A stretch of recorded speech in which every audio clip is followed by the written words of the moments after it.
So I did actually on my logo. Channel. MSM. MSM. Good. Hello, everybody. Welcome to another episode of Faith Connection Live. We're on episode 31. As you can see, we have a special guest with us. We don't have a topic for today, but instead we are using our platform to reach out to somebody else in ministry. It's Melissa Sylvis Ministries. That's Melissa. And I'll pass it over to Pastor Clint. In case you were wondering. Yeah. In case you were wondering. He's not Melissa. I'm not Melissa. It kind of goes without saying, but you maybe go. not so much anymore. maybe not. Anyhow, Yeah. but good evening, folks. It is good to have you all out with us. Dan's in rare form this That was evening. I as am. usual. You was got a me all worked good up trying to get intro. microphones and guitars and He's frazzled. yeah, frazzled. That's why my hair looks like this. Right? That's why I wear a hat. Starting to look like Fred and get gray hair. But hey, guys, no, it's Faith Connection Live. So not only are we live on YouTube and Facebook, we're also live on Melissa's page. You could probably Yes. Facebook search her. We can also bring up an overlay. It'll probably be like right here in the digital world of her Facebook page. But more importantly, we are live here. We have about 10 people, 2, 4, 6, 8 people live with us. And after the cameras go down, we're going to carry on the conversation after the show. So if you're in the area, feel free every night, Saturday, 7:30. Thursday. What did I say? Say Saturday. Which is I'm kind of almost like Thursday. Every Thursday, 7:30 p.m. Pastor Clint, I'm going to take a deep breath and a drink. It's only 2 days difference. All It's right, good. but just show up. Yeah. Somebody will This let you is in. what happens when there's no topic. Yeah. Yes. Exactly. Exactly. When there's actually a person, Yeah, we get all kind We're of just whacked padding out. the time. Right Just now. excited to be We're just here. launching a song, and that's really Yeah, only 3 exactly. minutes. My goodness. Your turn. We're glad to have you all with us. We did want to announce that this is our 101 posted video. So or how would we say that? Yeah. We posted or 101st. recorded? On YouTube, yeah. Yeah. Yeah, 101. We reached 100 last Sunday, which is a Yeah. pretty cool stepping stone for somebody that, like, we're a little, Yeah. little town of Clearfield. Like, we don't have anything special, nothing crazy, but it's Yeah. pretty cool. Yep. So we're on our way. Dan said he went back and watched episode 1 of So, if you're interested, go back on YouTube, go have episode 1 of this. It is by far one of the funniest things I've seen. I stutter and he stutters. You have a laptop sitting here. It's pretty funny. So, Yeah, they're pretty pathetic. yeah. It's still- it's Like still this are. isn't. Yeah, like this isn't. Like this is, it's even more pathetic than this is. Yeah. But no, we're glad you're all out with us. We invited Melissa to come out tonight and to just tell us about what her ministry is and what she's been doing. And so I don't want to assume I know anything at all because I'll mess up stats and statistics and numbers and all that kind of stuff. So, so what have you been up to? What have I been up to? Well, 7 years ago, God called me out of a promising career as a software developer into full-time ministry, and I was kind of shocked. It wasn't anything I ever planned on doing. And I've been doing a lot of conference speaking, women's conferences. I write a lot of original music, so I was working on recording my first CD. And just kind of preparing for ministry. People ask me, did you learn to fundraise? Did you learn a language? Actually, for 2 years, God worked really intensely on my character to prepare me to go into full-time ministry and to do it successfully. All that baggage that I could have carried in that would have really made this awful. God just really worked with my heart and worked with my life because he wanted to send me out successfully. So I thought I was going to be doing conference speaking. I was ready to launch my CD and ended up going to Russia for 2.5 weeks and working with some friends who have a ministry over there and working with young people off the streets and fell in love with the kids. And every day I would go to work at this place and one of the guys on staff would say, you need to come back and stay with us for 6 months. And I'm like, in 2.5 weeks, I'm on a plane, I'm home, And God began to speak to my heart and said, this is where I want you. And have ended up, pieces and parts, 6 months here, a month there. Basically 3 out of the last 7 years working and living in Russia. Oh, wow. But I've been working there for about a year. When I was in America raising some funding and I was spending some time with the Lord just in prayer. And God said, remember, I've called you to the many nations. And I was like, God, if I'm not the girl who goes to Russia, who am I? Because that's how everybody knows me. And I had to lay that down, to sacrifice that, which I really loved. But within the next year, ended up spending time working long-term in Mexico, went and worked in Ethiopia, went and worked that same year in Dominican Republic. So 7 years later, I've worked in 12 different nations. Oh, wow. Because God just keeps opening doors. And about 2 years ago, I was getting done being in Russia for 5 months. And I said, God, where are we going next? You know, just always looking to see where God wants me and what he wants me to be doing. And he said, I'm going to send you to one of the toughest mission fields in the world. And I thought, I'm going to the Middle East. I'm going to Iraq, Iran, someplace good like that. And God said, I'm going to send you back to America. Yeah, that's what I was thinking. Yeah. And when I speak in mission schools in other nations and you ask mission students, where is it you feel like God's calling you?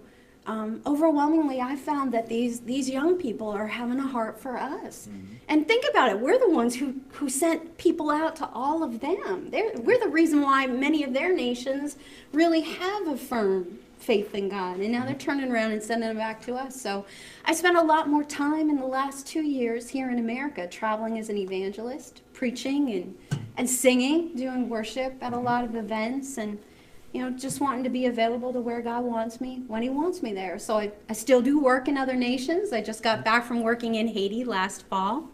I did my first construction trip. You'd be proud of me. When they asked me to go, I thought, no one's ever asked me to go anywhere for my construction skills before, so this will be interesting. But it was a really cool test for me because, sometimes we get so wrapped up in what we like to do in ministry, what fills us up, what makes us feel like I'm so productive. And they said there will be no opportunity to do ministry on this trip except for swinging a hammer. And I thought, why in the world did they ask me? But I knew God wanted me to go, and he provided the funding. And I said, God, I'm willing to lay down absolutely everything it is that fills me up, And it was cool because it was like 6 months before we were going to leave. And over those 6 months, the girl who was the head of our team began to reach out to me, and she said, we're going to do a ladies meeting. Will you sing and will you speak? And we're going to do a children's service, and will you participate in that? And hey, every morning we want to do devotions and we want to do some worship with the team. Would you help us out with that? So it was like, because I was willing to sacrifice it all, God began to slowly put it all back into my hands and say, you know what, you're willing to not do those things, but I'm going to let you do them anyway, because I know how much you love to. So yeah, so I was just in Haiti, and I'll be headed back to Russia later in May, and I'll be there for a month. I'm going to be spending the majority of my time in the city, not out at the ministry that I was working at before, because I'm looking for God to kind of spread the territory and give me new opportunities. Yes, in St. Petersburg, Russia. And so I'll be in the city. One of my best friends is getting married, so I'll get to do that while I'm there as well. Awesome. But I'm hoping that God's going to open up new doors, new opportunities for me there, because I love Russia. It's like my home on that side of the world. But looking forward, I'm also going to be going to Bulgaria at some point. I have a good friend, and he's been building an orphanage there. And he wants me to come and teach his staff before they start taking kids in how to work with at-risk youth and how to teach them life skills, a lot of the things that I got to do in the ministry in Russia. So, yeah. That's awesome. Yeah. We were talking before we went live here that had you known what you would be doing now, would have done in the last 7 years, would you have done it? And you probably would have been like me, like, there's no way. There's just no way. And so if you heard of someone that was in the ministry and they said, oh, I knew exactly what I was going to do, and everything's been planning out, working out exactly the way you had. Well, praise God. Well, I guess my thoughts would be, you're not called. You know what I mean? God didn't call you, because he always takes us way beyond ourselves and way beyond what our capacity is to do anything, or could financially fund it to be able to do it in the first place, or have the skills and talents to do it. He just he uses our core of who we are and what we have and that kind of stuff. But then he puts us in situations where it just really stretches you and really makes you develop in an area in a way and to do things. And so Yeah. that's pretty cool. And I know you do a lot on Facebook. do. So what is the crust, of your social media ministry outreach? Sure. I blog literally every day, sometimes 3 or 4 times a day, because if I'm out in the world going through my day and God's teaching me something, I want to share that lesson, with people. I preached somewhere a few weeks ago and I got a really nice comment afterwards. One of the men said, I like the way you preach because it's very practical.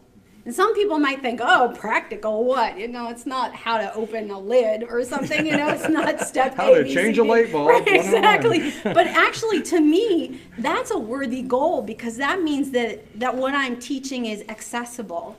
It's the kind of thing that people say, wow, I can access that. I can put that It's into usable. work in my life. Yeah. I don't have any lofty ambitions to sound like I have a theological Yeah, degree, like- because I don't have any of that. But yeah, so sometimes it's provoked by conversations I have with people, or things that people have asked me about, and I'm like, well, if people in the church are asking that question, then the people out there in the world are asking that question too. So yeah, Yeah, but and that's been why we've done Yeah. Thursday Night Live. It's kind of like all those topics, things that you can't really get in depth in on a Sunday morning as a pastor, Sure. that pastors can't really get into, whether they have Sunday morning, Sunday night, Wednesday night, whether they have all those services to teach on. It's hard to get into some things. And so that's what we've kind of tried to use this live forum for, is to bring up some topics, maybe even some hard topics that are, a little, Sometimes they won't be brought up in church. yeah, Some people not might necessarily feel awkward. controversial, but Yeah. just, you really need some good time to get into them, and so we kind of dive into them here as much as we can. But yeah, it's, your blogging is centered around life experience, is Yeah. what you're telling. yeah, absolutely. And what I'm studying in the Word of God. What's going on and- with you at that day, Yeah. in that time. Absolutely. Where do you see that going? What's next on the horizon for Melissa Sylvis Ministries? You wish you knew, didn't I you? know, You wish you really. knew. I never know that far in advance. But what I do know is in 7 years, I've never stopped doing ministry. Yeah. In 7 years, I've never lacked the funding to do anything that God called me to. And in 7 years, not a day have I woke up and not been totally grateful that I get to have this life. So, I just keep taking it one day at a time. I don't have anything about me that qualifies me in some special way to do this, other than I'm just totally available and totally accessible to God. I spent 3 years when I was first in college. I left my parents' home and, went to college and didn't darken the door of a church for 3 years, and basically fell and fell and fell. And I didn't do anything big and terrible and awful. I just totally, very casually walked away from any relationship with God at all. And when I finally was miserable enough that I came back and cried out to God and asked him to take me back, I promised him one thing, and I promised him I would never tell him no. And I never have. And sometimes it's not easy, but he still never gets a no out of me. And I think that's what we all have to do. We just have to be willing to put ourselves completely in his hands and allow him to work with us one day at a time. And slowly you progress out of those issues, your anger or your lying or your lust or whatever it is. It isn't this, you say, I am never going to lust again. And you wake up tomorrow morning and bam, you're just out of it. It doesn't happen that way. It's a slow progress, walking daily with him, in a way where he has access to all of you. And I don't think it's any more complicated than that. If you want to do great things, That's it. you have a great God. He's the one that does the great stuff. He just, if you let him, does it through you. Right. Yeah. That's one thing we always try to push here at Faith Connection, and when we talk to people, is to have that personal relationship Yeah, with amen. God, to where you make yourself available to what he wants. And if you honestly do that, then he'll provide the talent, the finances, the roof over your head, whatever the case may be. And that's one thing I've talked to probably a few people that are in the room before about you. I noticed when I first met you, I could tell that you opened yourself to God and never gave that no. And just to hear your stories, I've heard you at other places, and how things just aligned and lined Yeah. up, and like you were never worried to be in need because you know it's going to be there exactly when it needs to be, that for a plane ticket or for whatever the case may be. I've always been really impressed when I see people like that, and, Yeah. and that's what we try to strive for. And I mean, look, we got a contractor and a cleaner running a Facebook Live show, you know, so it's like, it works pretty good. Yeah. But it is cool where God will take you if you let him. Absolutely. And you know, it's almost like faith becomes, I don't want to say easy because I don't want to minimize the fact that, you know, it's work to get faith, but it's like if you have no backup plan, it's easy to trust God because he's the only one calling the shots. That is true. And, you know, wondering how I'm going to live, where I'm going to live. You know, when I was in ministry for less than 6 months, God said, I want you to sell everything, give up your apartment, and just walk by faith. And I didn't know where I was going to live. I was in Russia, and my parents were packing up everything I owned so we could sell it all. And I wasn't going to live with them. We didn't know where. But God just immediately opened a door, took care of it. Never once have I wondered. That's so scary to me. Yeah. Like just hearing that I makes know, my heart because it pound. pushes all your buttons, because it's like, no. See, I've got to hold it tight if I'm going to be responsible. And it isn't. I have to open up my hands and just kind of let God take it all, you know? And it's all going to be his, you know? And it actually really gets to a place where it's very peaceful for me to be pushed out of where I'm comfortable because I know he's got me. Because I could just go back and have an ordinary job, you know, and live an ordinary life. And God, his kingdom would still get built. Yeah, that's right. But the fact that he lets me do Yeah, it. exactly. That's what- it'll still get Yeah. done, but we wouldn't get to have the privilege of being a part of it. Yeah, and I that's- want to be part of it. That's one the thing I always awesome say thing. is like, it's how cool you have like the creator of everything, of every star, of every planet on Earth and every human being. But Every yet- planet on Earth. or every.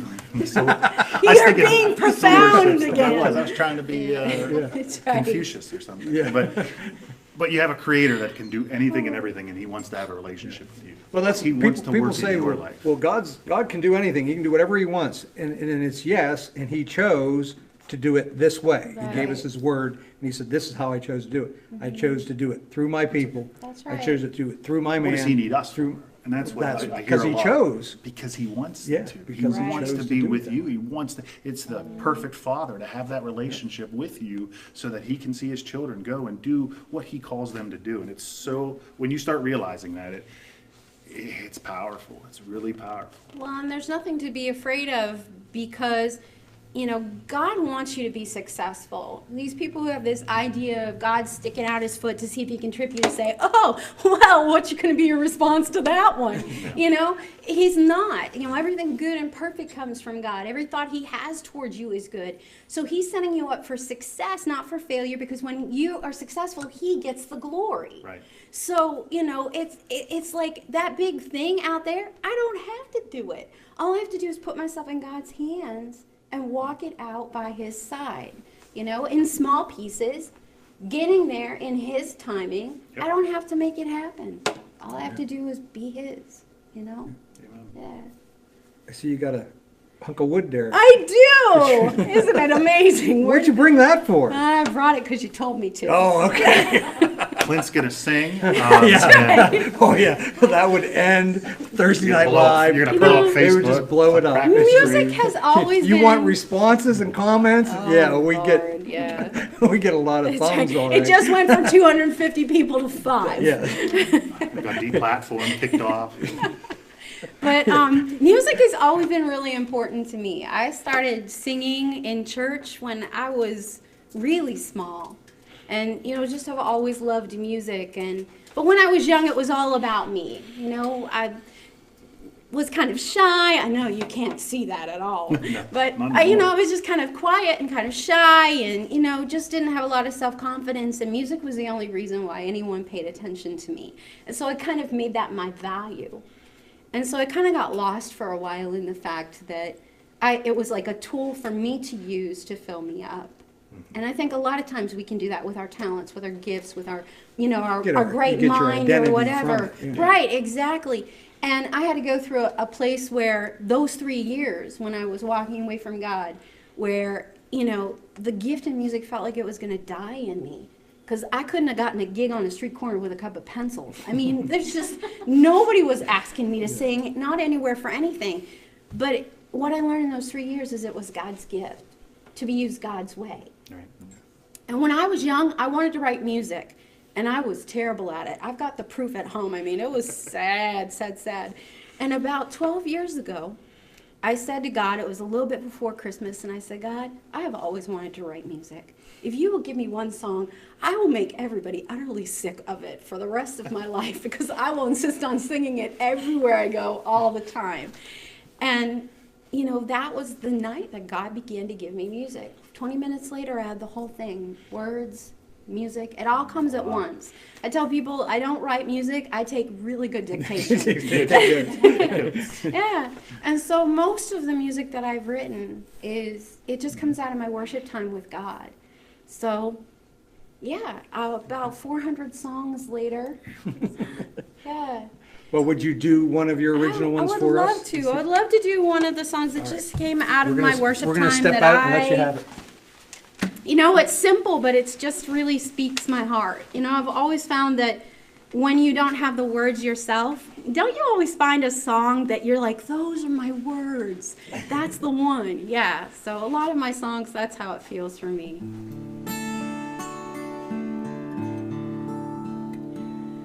In the beauty of your holiness, I worship you. In the stillness of the moment, I come. I don't know what I could have to say to you,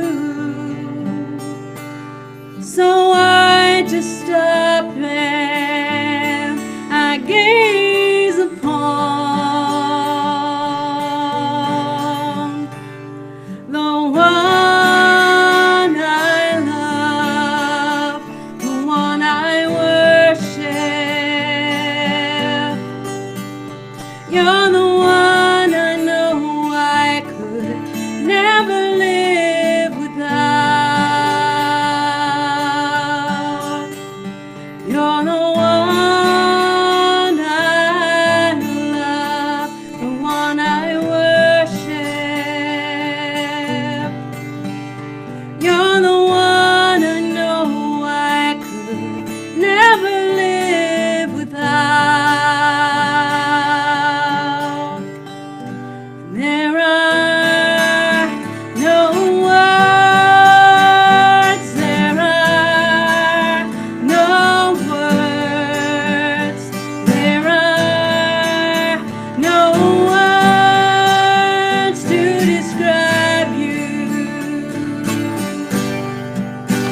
And there are no thoughts high enough to touch the heavens, to carry my praises upon. So it must be by your Spirit, oh God. I know that you can hear them, even though from me there are no words.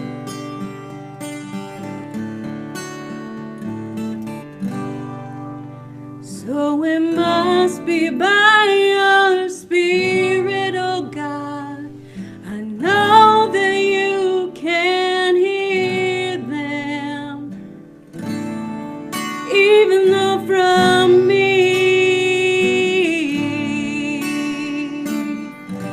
there are no words.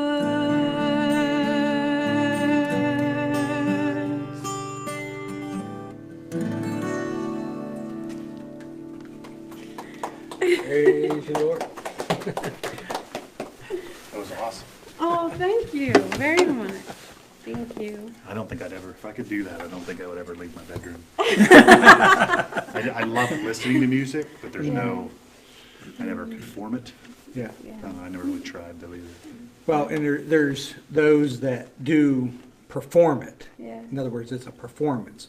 But that's one thing I've always enjoyed about Melissa's psalmist ministry, her gifting of being a psalmist to write and lead worship and lead people into it, is that it's not a performance, it's just out of your heart. It's just who you are. It's personal and Yeah. it's intimate. And at the end of the day, it's just you and God, Yeah. And if that's not the connection that you're cultivating, you're so missing out. Yeah. Because And that's what we're going to do for eternity, And you don't have to be Yeah. gifted musician and a gifted No, songwriter and all that absolutely kind of not. stuff to do it. YouTube is full of people who just want to be heard. And they are. And It's they amazing. are, and they are. That's the beautiful thing about it, man. That's what They makes it. don't hold back. So what I was meaning was, you don't have to try to All play right, and yes, try to sing. Yes. You can minister unto the Lord Yeah. just out of you, who you are. Exactly. And it can come out in all kinds of different ways. Yeah, absolutely. In skills and abilities and talents and Yeah. whatever. I mean, some people think, well, how do I honor God? How do I minister to Him? And we always think, well, how do I worship God? Is it, well, I got to sing. I got to, either I sing along with people that are playing or whatever. No, it's your interaction with Him one-on-one personally. So Yeah. it may be in, whatever skill or talent or ability that someone has. Someone that's an accountant who knows how to do high-end accounting skills, that is an act of worship if they do it unto Him. That's right. And so that's why He's always encouraged us in the Word is to do it as unto the Lord. It's because when we do it that way, it becomes worship. It becomes an honor to Him. Yeah. When we do whatever it is we're doing on a daily, regular basis, when we do it unto Him, then it is worship and it is honor coming unto Him. Amen. Thank you. Appreciate you sharing with us your musical talents and skills. So we probably need to start winding down. But no, we're so glad that Phew, that Melissa's went with us. fast. I was going It to, does. and then he started talking again. I know. No, Oh, really, I that's know. what- Well, that's what I because you do. don't have a director back I do there that for you. Sunday morning. It's I'm 'cause he's a horrible at pastor. that. That's I'm what it horrible is. at That's right. Like Sunday morning, I'm like, okay, sermon's over, and like, and Yeah. like, P.S. It's offering time, but let me go back to the Let me sermon. go back. Yeah, I know. I Those heard are a my famous favorite. pastor once say, and when a pastor says, and in conclusion, and what does that mean? Absolutely nothing. Yeah. It's And true. yeah, we pass the plate, we just collect the watches and then just preach from there. Yeah. No, You never know what time it is. that's right. No, It's no like- clue. There's no clock back there. No, it's good. Today was a special day, so we were able to go late. And it's Yeah. fine. We have more people tuning in and stuff anyways. But There you we're gonna wrap it up? Yeah, well, I just want to encourage folks, if you want to, Sunday morning, Melissa would be with us here at Faith Connection, 10:30, and ministering in song and in the Word, preaching the Word to us. So if you want to, this is just a teaser, just a taste. So if you want to get more of the same, more of that, Amen. then come on out and, or if you can't, if you're not local, then join us live. We'll be Facebook and YouTube and Yeah. all that nine, kind of stuff. all nine. Yeah, we weren't on YouTube tonight. for some Oh. reason. We're on both Facebooks, so that's good. It'll be good. Well, we'll We'll post it this on, later. yeah, we'll take it and post it on YouTube, Yeah, so Okay. it'll be there eventually. definitely. But, all right, since we're gonna wrap it up, guys, Pastor Clint Goss with Faith Connection, Melissa Sylvis with Melissa Sylvis Ministries. I'm Dan, your host. We thank you for tuning in, and as always, good night, God bless. See you next Good time. night.